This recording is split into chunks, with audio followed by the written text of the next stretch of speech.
Antara tahun 2007 dan 2024, Komisi Konservasi Ikan dan Satwa Liar Florida menjalankan salah satu eksperimen pesisir paling kontroversial dalam sejarah negara bagian tersebut. Premisnya sangat sederhana. Mengumpulkan cangkang tiram bekas dari restoran dan pabrik pengolahan makanan laut di seluruh Florida, mengangkutnya dengan truk ke pantai, memuatnya ke tongkang, dan membuangnya ke Teluk Meksiko. Lebih dari 500.000 ton cangkang. Penentangannya langsung dan sengit. Kelompok lingkungan menyebutnya sebagai pembuangan di laut yang menyamar sebagai konservasi. Mereka memperingatkan bahwa cangkang-cangkang itu akan mengubur apapun sisa kehidupan rapuh yang ada di dasar berpasir yang lunak. Nelayan lokal yang telah menghabiskan beberapa generasi bekerja di perairan tersebut khawatir akan terkuburnya sedimen, terganggunya arus laut, dan kehancuran permanen daerah penangkapan ikan yang telah menjadi andalan keluarga mereka selama 1 abad. Kritik itu bukan berasal dari kalangan pinggiran. Kritik itu keras, kredibel, dan didukung oleh kekhawatiran ekologis yang nyata. Namun, komisi tersebut tetap melanjutkan. Logika mereka tegas, cangkang-cangkang ini pada akhirnya akan berakhir di tempat pembuangan sampah. Jika ada kemungkinan cangkang-cangkang itu dapat berfungsi sebagai substrat terumbu, eksperimen ini layak untuk dilakukan. Tak seorang pun, termasuk para ilmuwan yang merancang program tersebut, benar-benar menyangka ini akan berhasil secepat ini. Ketika tim pemantau pertama kembali ke lokasi penempatan cangkang 18 bulan setelah penempatan awal, mereka bersiap menghadapi skenario terburuk. Yang mereka temukan malah membuat Dr. Krimsky, seorang spesialis habitat kerang di komisi tersebut, berhenti di tengah kalimat saat pengarahan tim. Kehidupan menjajah gundukan cangkang. Bukan dalam 2 atau 3 tahun, jangka waktu standar untuk proyek terumbu buatan manapun. Namun dalam hitungan bulan, kumpulan organisme laut terbentuk dengan kecepatan yang tidak memiliki preseden dalam literatur ilmiah. Cangkang-cangkang itu tidak bertindak sebagai puing pasif. Cangkang-cangkang itu berfungsi sebagai pemicu biologis. Dan tak seorang pun dapat sepenuhnya menjelaskan kecepatan dari apa yang sedang terjadi. Untuk memahami mengapa hal itu terjadi begitu cepat, Anda harus melihat sesuatu yang sangat kecil hingga nyaris tidak terlihat. Dan apa yang terjadi di sana lebih aneh dari yang dibayangkan siapapun. Pelopornya bukanlah ikan. Bukan juga tiram. Mereka adalah bakteri. Dalam hitungan hari setelah cangkang-cangkang itu menghantam dasar laut, bakteri mikroskopis mulai menjajah permukaan kalsium karbonat, membentuk biofilm tipis, karpet hidup terstruktur yang mengubah cangkang mati menjadi mikrobiota fungsional. Ini bukanlah bercak bakteri acak. Ini adalah infrastruktur biologis terorganisir yang meletakkan dasar bagi segala hal yang akan menyusul. Cangkang-cangkang itu melakukan reaksi kimianya sendiri. Cangkang tiram terutama terdiri dari aragonit, suatu bentuk kalsium karbonat yang larut perlahan dalam air laut. Saat cangkang-cangkang itu melepaskan ion kalsium, mereka menciptakan zona mikroalkali kecil di air sekitarnya. Perubahan kimia lokal ini persis seperti yang dibutuhkan oleh organisme pengapur, teritip, cacing tabung, tiram muda, untuk menempel dan tumbuh. Cangkang-cangkang itu tidak hanya menyediakan permukaan fisik. Mereka menciptakan kondisi untuk penjajahan mereka sendiri. Minggu-minggu kemudian, diatom dan mikroalga berpindah ke dalam biofilm, menciptakan dasar dari jaring-jaring makanan yang masih sangat sederhana. Krustasea mikroskopis dan moluska larva menyusul. Pemakan kecil ini menarik ikan-ikan juvenil pertama. Setiap tahap memberi makan tahap berikutnya. Sebuah putaran yang memperkuat dirinya sendiri yang terbentuk dari sisa-sisa makanan laut yang dibuang. Dasar laut berpasir tidak dapat melakukan ini. Pasir tidak menawarkan permukaan untuk menempel, tidak ada zona mikrokimiawi, tidak ada kompleksitas struktural. Dasar teluk yang lunak secara biologis terperangkap. Cangkang-cangkang itu sepenuhnya menghindari jebakan itu. Pada akhir 6 bulan pertama, permukaan cangkang dilapisi biofilm berlapis dan mikroalga. Bagi pengamat biasa, lokasi tersebut masih tampak seperti kegagalan. Namun sampel air dan inti sedimen Dr. Krimsky menceritakan kisah yang berbeda. Dalam waktu yang lebih singkat dari respons biologis yang ditunjukkan oleh terumbu buatan tradisional, endapan cangkang telah membentuk ekosistem mikroskopis yang lengkap. Fase tak kasat mata adalah perancah tersembunyi. Tanpa bakteri, tanpa kimiawi aragonit, tanpa biofilm yang memberi makan pemakan awal, tidak akan ada terumbu. Hanya kalsium. Hanya pasir. Tiram membutuhkan permukaan keras untuk bertahan hidup.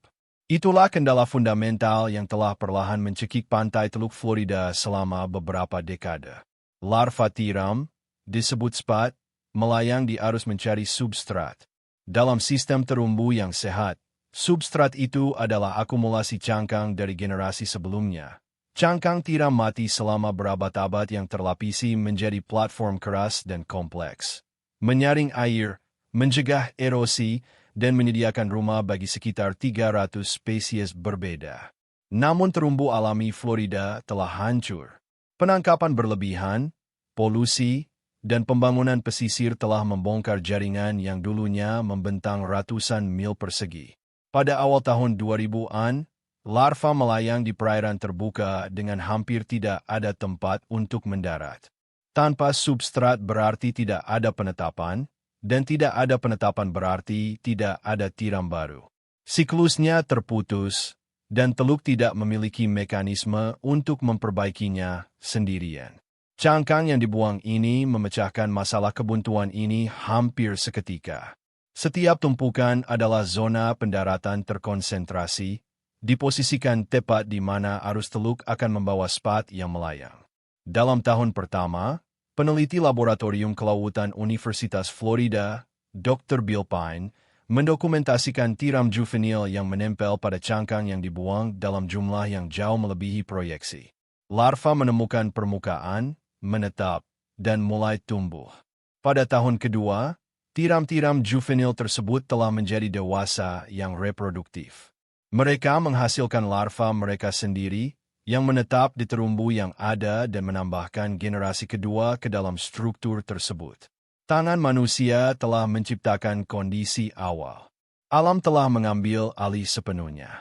Pada tahun ketiga, survei pemantauan mencatat rata-rata 847 tiram per meter kubik cangkang yang ditempatkan.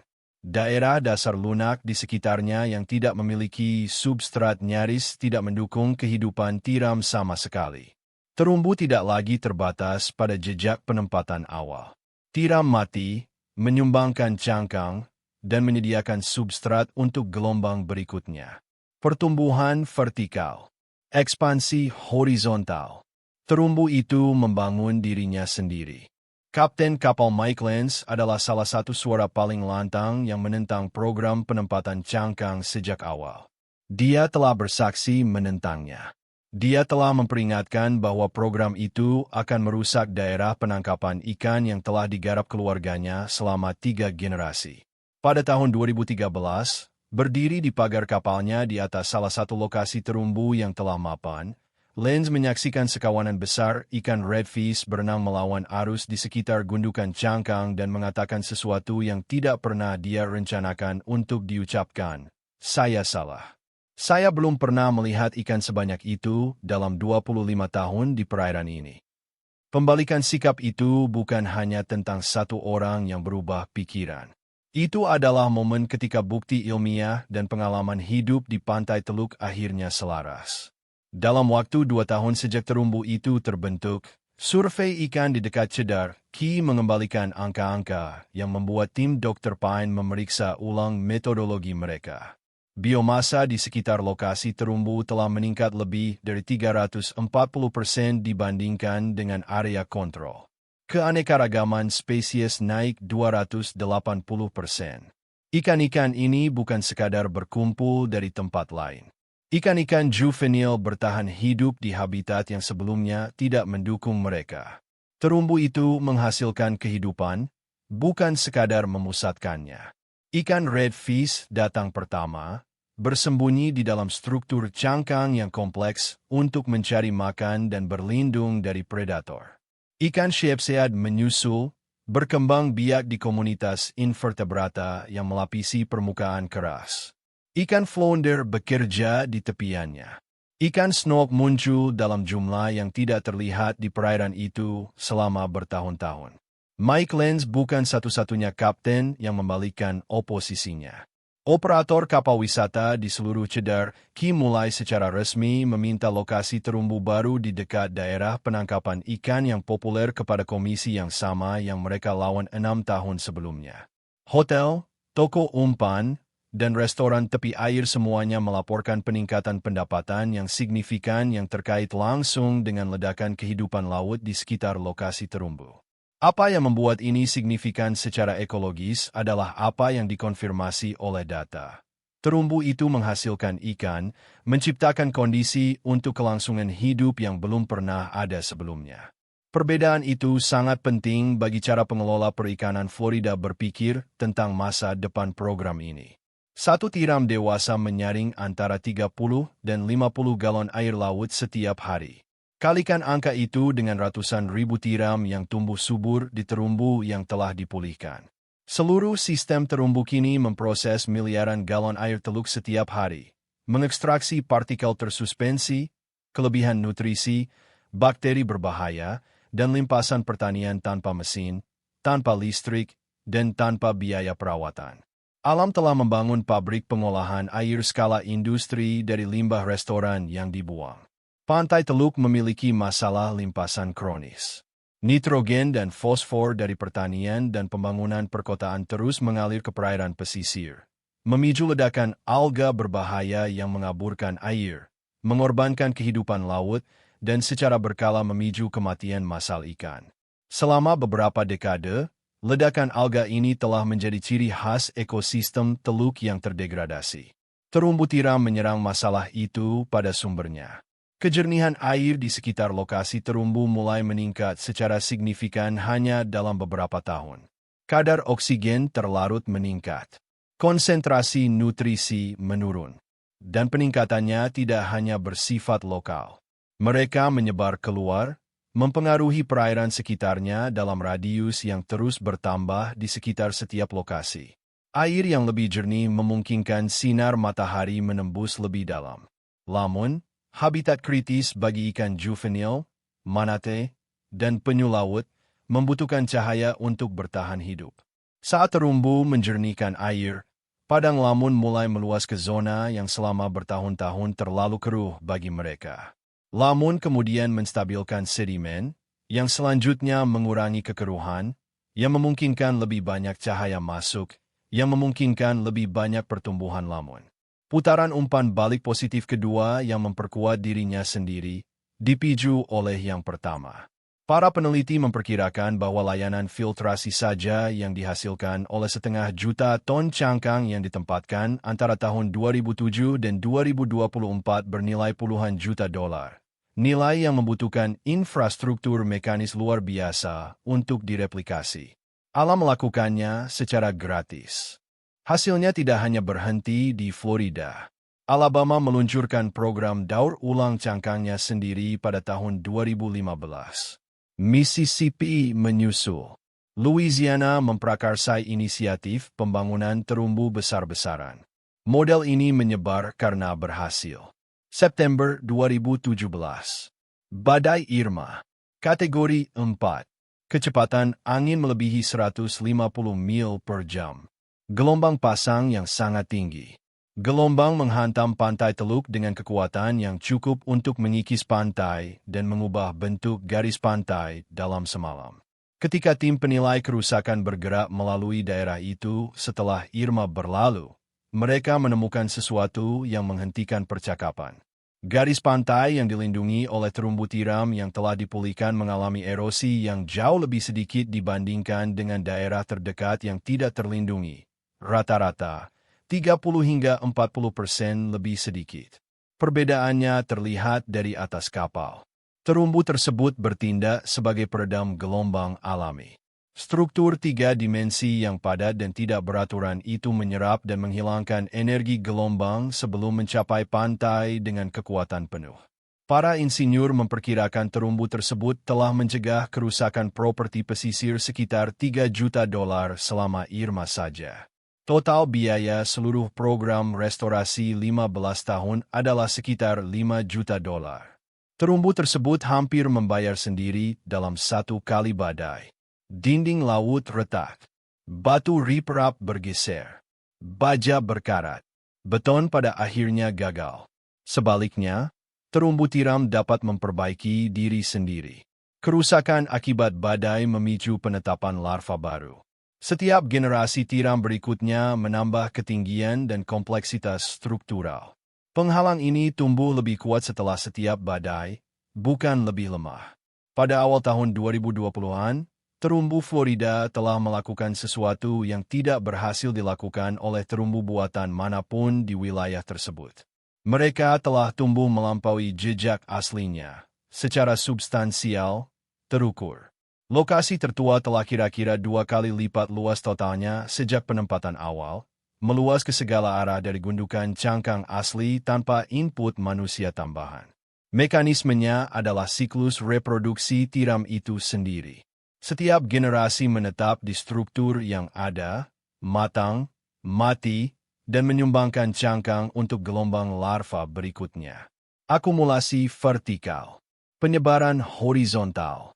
Terumbu itu merekayasa perluasannya sendiri, generasi demi generasi, tanpa bantuan yang diperlukan. Endapan cangkang tahun 2007 telah menabur siklus yang kini mengabadikan dirinya sendiri tanpa batas. Setiap tiram yang hidup dan mati menyumbangkan substrat untuk generasi berikutnya. Setiap generasi memperluas jejak terumbu. Setiap perluasan menciptakan habitat baru, menyaring lebih banyak air, melindungi lebih banyak garis pantai, dan mendukung lebih banyak spesies. Intervensi telah berakhir. Ekosistem tidak. Ia berjalan dengan sendirinya. Momentum biologis. Dan data menunjukkan hal itu akan berlanjut selama beberapa dekade, bahkan berabad-abad mendatang. 500 juta ton cangkang tiram dibuang, dianggap tidak berguna, ditumpahkan ke teluk tanpa kepastian bahwa satu hal berguna pun akan dihasilkan. Dan lihatlah apa yang terbentuk. Jika ini mengubah cara Anda berpikir tentang apa yang mungkin dilakukan dalam restorasi pesisir, pertimbangkan untuk berlangganan. Kami meliput solusi lingkungan yang tidak dilihat siapapun. Eksperimen yang gagal di atas kertas tetapi berhasil di air, infrastruktur alami yang mengungguli beton, dan kisah-kisah ekosistem yang membangun kembali diri mereka sendiri melawan segala rintangan. Penemuan baru hadir pertama kali di sini. Bergabunglah dengan kami, dan Anda tidak akan pernah melihat tumpukan cangkang bekas dengan cara yang sama lagi.